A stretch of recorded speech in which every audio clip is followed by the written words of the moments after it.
ઉપદેશ. પર્સનાલિટી કપડાની નહીં, વિચારોની પાડો. સંબંધ તો એવા જ સારા જેમાં હક પણ ન હોય અને શક પણ ન હોય. મધ જેવું મીઠું પરિણામ જોઈતું હોય તો મધમાખીની જેમ સંપીને રહેવું પડે. જે સરળતાથી મળે એ ટકે નહીં અને જે ટકે એ સરળતાથી મળે નહીં. માણસને પરિસ્થિતિ કરતાં વિચારોનો થાક વધારે લાગે છે. સંબંધ સાચવી રાખજો. સંબંધ વગર પૈસા અને સમયનું કરીશું શું? ગમે તેટલા દૂર હોય તો પણ આપણા જ રહે. ખુલાસો કરવાથી મન હલવું થાય, પણ ખોટી જીદને પકડી રાખવાથી કોઈનું ભલું નહીં થાય. ફરિયાદો જેટલી ઓછી, જિંદગી તેટલી સુખી. ભળતી ઓટ સમુદ્રને શોભે, લાગણીઓને નહીં. આપણી ચિંતા હંમેશા આપણી કમજોરીના કારણે જ હોય છે. જંગલમાં સીધું લાકડું અને સમાજમાં સીધો માણસ હંમેશા પહેલો કપાય છે. ક્યારેક જીવનમાં બંનેની કિંમત ચૂકવવી પડે છે, બોલવાની અને નહીં બોલવાની.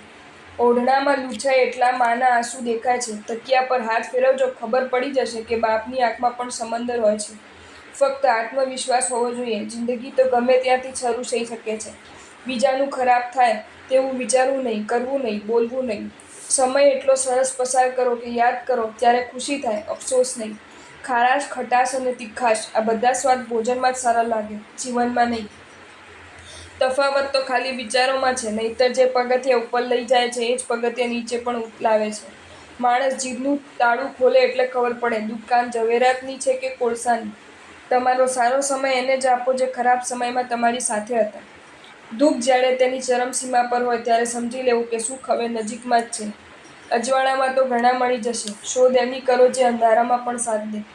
ખરાબ સમય બે પ્રકારના હોય છે, એક રડતા શીખવાડે, બીજા લડતા શીખવાડે છે. છરીનો ઉપયોગ ઓછાને મારે, બુદ્ધિનો દુરુપયોગ ઘણાને મારે છે. જેને પાસે ફક્ત પૈસા છે તે આ સંસારમાં સૌથી મોટો ભિખારી છે. જેટલા રૂપિયા ખિસ્સામાં હોય એટલા જ સપના જોવા. મૂંઝવણ સાથે દોડવું એના કરતાં સમજણ સાથે ધીમું ચાલવું સારું. કદર કરો એ લોકોની જે તમને મતલબ વગર પણ યાદ કરે છે.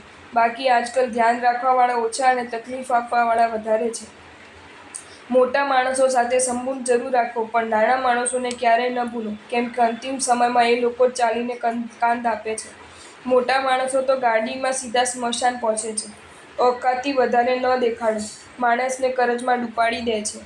જો તમને આ વિડીયો ગમ્યો હોય તો આ વિડીયોને લાઇક કરો અને શેર કરો, અને આવા જ નવા વિડીયો જોવા માટે જૈન ફેક્ટ્સ એન્ડ સ્ટોરીઝની ચેનલને સબસ્ક્રાઈબ કરો.